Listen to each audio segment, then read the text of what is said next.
বরাবর মাকে দেখেছি মাছের মুড়ো বা পেটি কখনো পাতে নেবে না, সবসময় লেজার মাছটুকুই মায়ের জন্য তোলা থাকে।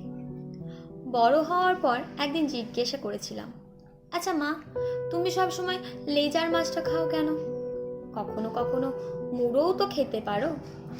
বাবা সেটা শুনে মুখ টিপে হেসে বলেছিল, তোর দিদা তোর মাকে শুধু লেজার মাছটাই খাইয়েছে, তাই তোর মা লেজা ছাড়া অন্য মাছের স্বাদ বোঝে না। আমি বলেছিলাম, লেজার মাছে তো প্রচুর কাঁটা, ভালো লাগে তোমার? মা হেসে বলেছিল, লেজার মাছে একটা আলাদা মিষ্টি স্বাদ আছে, আমার খুব ভালো লাগে।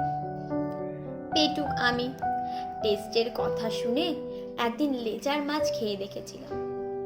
কাটার কারি ছাড়া বিশেষ কোনো স্বাদ বুঝি। মামার বাড়ি গিয়ে খেতে বসে লক্ষ্য করলাম দিদার পাতে ছোট্ট একটা লেজা আর মায়ের পাতে একটা কিং সাইজের পেটি।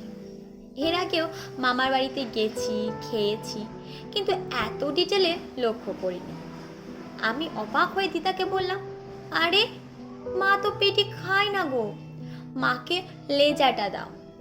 দিদা হেসে বলল, আমি তো তোর মায়ের মা, আমি জানবো না তোর মা কি খায় আর কি খায় না? বুঝলি দিদি ভাই, তোর মা কখনো লেজার মাছ মুখে তুলতো না, আগা গোড়া পেটি বা কোলের কাছের মাছটা ওর জন্যই তোলা থাকতো। জানি এখন ওর লেজের অভ্যাস হয়ে গেছে, তবুও মায়ের কাছে দুদিন একটু ভালো মন্দ খাক।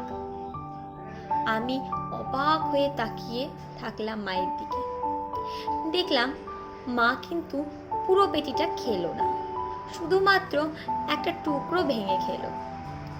পরে মাকে অনেক চেষ্টা করেছি মুড়ো বা পেটি খাওয়াতে, কিন্তু নিজের মানুষটার ওপর নাকি সংসারের ওপর প্রবল অভিমান, জানি না, মা ওই এক টুকরো লেজা নিয়েই সন্তুষ্ট থাকতো। তারপর সময় গড়িয়েছে, বিয়ে করেছি, সন্তানের মা হয়েছি। হঠাৎ একদিন খেয়াল হলো কিভাবে আমিও যেন সবাইকে খেতে দেওয়ার পর মাছের লেজাটা নিতে অভ্যস্ত হয়ে পড়েছি। কতদিন হলো আমিও পাতে সাজিয়ে খেতে বসি। ভালো মন্দ রান্না হলে প্লেট ভর্তি করে নয়, বরং ছোট্ট একটা বাটি করে নিয়ে চোখে দেখতেই অভ্যস্ত হয়ে গিয়েছি। না, জোর করে নয়, বাধ্য হয়েও নয়, সবাইকে দেওয়ার পর যেটুকু থাকে সেটুকু নেওয়াটাই কবে যেন নিয়ম হয়ে গেছে। আচ্ছা, মেয়ে থেকে স্ত্রী, বৌমা, মা পোস্টে উত্তীর্ণ হওয়ার পর কি মেয়েদের জিভের স্বাদগুলো ইনঅ্যাক্টিভ হয়ে যায়? যেটুকু আছে সেটুকু চেঁচে পুছে নেওয়ার জন্য অভ্যাস তৈরি হয়ে যায়, নাকি আমরা নিজেরাই অভ্যাস করে নিই? কে জানে।